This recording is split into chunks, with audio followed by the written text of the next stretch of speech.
இது என்னன்னு யாருக்காவது தெரியுமா?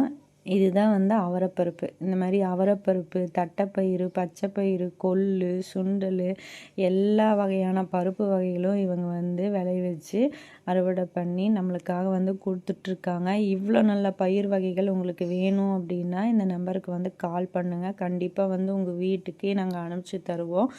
இந்த மாதிரி ஒரு இயற்கை நிலையில் வந்து விளைவிக்கக்கூடிய பொருள்களை வந்து நம்ம வந்து வாங்கி சாப்பிடணுங்கிறது எங்களோட வேண்டுகோள். நம்மளுக்கு வந்து இவ்வளோ சுத்தமாக இவ்வளோ நல்ல விதமாக பக்குவம் பண்ணி நம்மளுக்கு கையில் கொடுக்கும்போது நம்ம வந்து அதை வந்து மோட்டிவேட் பண்ணணும். கண்டிப்பாக வந்து இந்த மாதிரி பயிர் வகைகளை வாங்கி நீங்கள் வீட்டில் வச்சுக்கும் போது இது கெட்டும் போகாது. கண்டிப்பாக ரொம்ப நாள் வரைக்கும் தாங்கும். அந்தந்த கால சூழ்நிலைகளில் விளை வைக்கிறாங்க. கண்டிப்பாக வந்து ஒரு உபயோகமாக இருக்கணும் அப்படிங்கிறதுக்காக தான் நான் இந்த வீடியோ வந்து போஸ்ட் பண்ணுறேன். வேணுங்கிறவங்க வந்து இந்த நம்பருக்கு வந்து கால் பண்ணுங்கள். கண்டிப்பாக கிடைக்கும்.